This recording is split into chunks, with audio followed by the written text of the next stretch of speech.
Students, welcome back.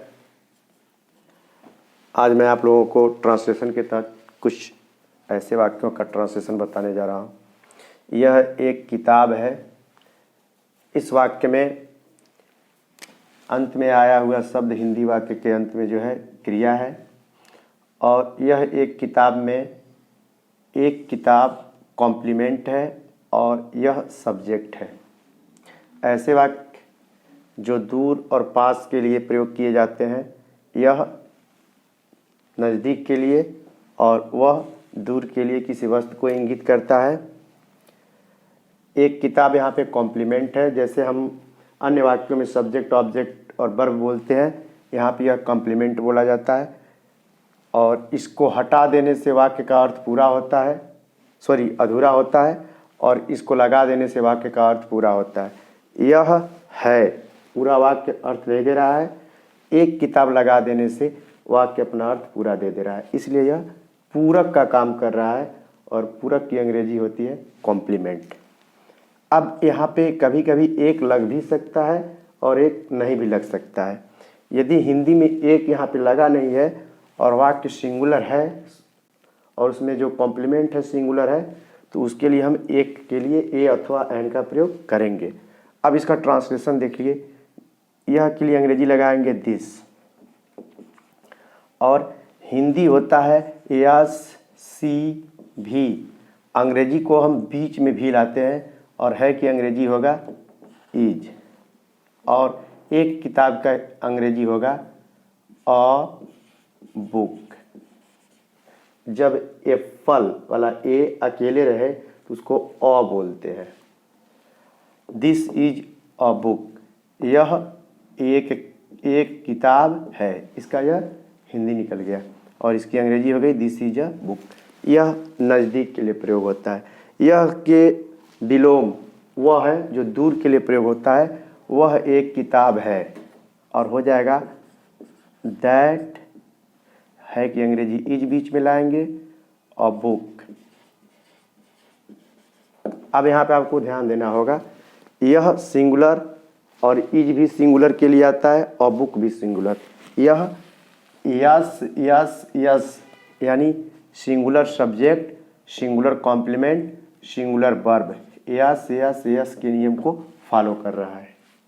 यहाँ भी that singular है, इज सिंगुलर है, वर्ब सिंगुलर है और बुक कॉम्प्लीमेंट सिंगुलर है। यहाँ भी यस यस के नियम को फॉलो कर रहा है। अब यहाँ पे हम वे की अंग्रेजी लगाते हैं। वे किताबें हैं, यहाँ पे वे, और इसकी अंग्रेजी हो जाएगी दीज। ये किताबें THES दीज, और हैं की अंग्रेजी होगी आर, और किताबें बुक्स। अब देखिए यहाँ पे बुक्स एक किताब नहीं है, बहुत सी किताबें हैं, इसलिए यहाँ पे ए अथवा एन का प्रयोग, आर्टिकल का प्रयोग नहीं करते हैं। और दीज आर बुक्स में दीज प्लूरल है, आर प्लूरल है और बुक्स प्लूरल है। तो यहाँ पे पी का नियम आ रहा है, यानी सब्जेक्ट प्लूरल, वर्ब प्लूरल और कॉम्प्लीमेंट प्लूरल।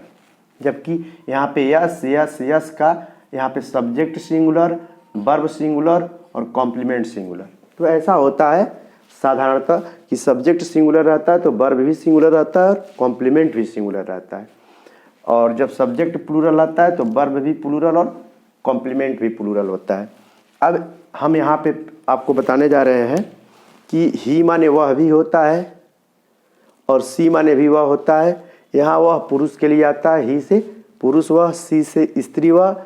दैट माने भी वह होता है, लेकिन यह किसी वस्तु के लिए यूज होता है। जैसे वह एक किताब है, यहाँ पे आपको बता ही दिया गया है वह एक किताब है। देखिए दैट माने वह हो गया। इट का प्रयोग भी हम वह के लिए करते हैं, और दे माने वे भी होता है और वह भी होता है। इसको हम आपको यहाँ समझाने जा रहे हैं। अब देखिए सी माने वह कैसे होता है।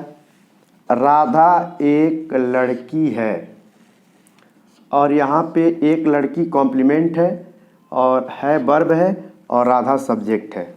इसका अंग्रेजी होगा राधा है कि अंग्रेजी बीच में लाएंगे इज अ गर्ल। आप यहाँ देख लीजिए, राधा नाउन है और गर्ल भी नाउन है। राधा यहाँ सब्जेक्ट है और गर्ल यहाँ पे कॉम्प्लीमेंट है, यह भी नाउन है। वह घर में है, अब यह जो वह आया है यह राधा के लिए आया है और वह यहाँ पे प्रोनाउन है। और जब वह यहाँ पे प्रोनाउन है तो इसे हम पर्सनल प्रोनाउन के तहत थर्ड पर्सन मानते हैं और लड़की के लिए लगा है, राधा के लिए, इसलिए वह की अंग्रेजी यहाँ सी हो जाएगी। यहाँ कोई वस्तु नहीं है, एक लड़की के लिए बोला गया है, जबकि यहाँ पे वह बोला गया था किताब के लिए, इसलिए दैट लगाए थे और दूर की वस्तु थी। यहाँ राधा के लिए वह बोला गया इसलिए सी लगा रहे हैं। सी है कि अंग्रेजी बीच में लाएंगे, इज क्रिया को बीच में ला देते हैं, कर्ता के तुरंत बाद क्रिया को लाते हैं। सी इज इन और घर में है द हाउस। यहाँ तक का प्रयोग आर्टिकल के तहत हुआ है, हम हाउस को पहले से जान रहे हैं इसलिए उसके पहले द लगा दिए। अब ही माने वह होता है पुरुष के लिए, मोहन एक लड़का है और हो जाएगा मोहन इज अ बॉय। यहाँ पे बहुत ध्यान से आप लोग देखिएगा, Mohan is a boy, Mohan एक लड़का है और मोहन के लिए वह आया है, इसलिए यहाँ पे वह की अंग्रेजी हो जाएगी पुरुष है तो ही वह घर में है, इज क्रिया आ जाएगी और घर पर है। देखिए जब घर पर या घर में आए तो नाउन के बाद विभक्ति हिंदी में कहते रहता है, लेकिन जब अंग्रेजी बनाते हैं तो इसकी अंग्रेजी पहले ला देते हैं और यहाँ पर माने एट हो जाएगा, ही इज एट होम। यहाँ आपको बता देते हैं मोहन नाउन है और नाउन के लिए यहाँ पे प्रोनाउन वो आया है जो थर्ड पर्सन सिंगुलर नंबर है और इसकी अंग्रेजी ही होगी। राधा के लिए वो आया था, इसकी अंग्रेजी सी होगी। अब आपको हम बताने जा रहे हैं वे मेरे पिताजी हैं। हमने बोला था कि दे माने वे भी होता है और वह भी होता है। पिताजी सिंगुलर होते हैं, हम उनको सम्मान देने के लिए यहाँ पे हैं लगा देंगे और यहाँ पे वे लगा देंगे।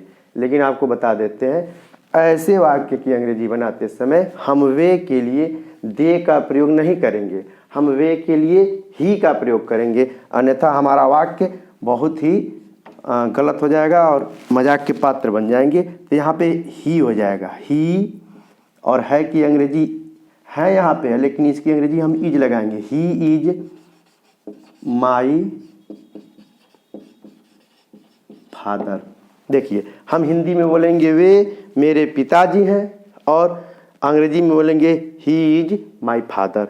कभी भी देखिए वह किसान है, वे किसान है, तो यहाँ पे हो जाए दे माने वे, दे माने वे। यहाँ पे हम बहुत से किसान हैं इसलिए दे लगाएंगे, दे आर फार्मर्स। इस प्रकार से हमारा यह ट्रांसलेशन हुआ। और यहाँ पे हमको एक चीज़ और लिख देना चाहिए था, ही माने वह। चलिए ठीक है, आप लोग इसको लगाइएगा और इसका अभी हम टेस्ट लेने के लिए आपको कुछ वाक्य देंगे, उसको लगाकर आप लोग देख लीजिएगा।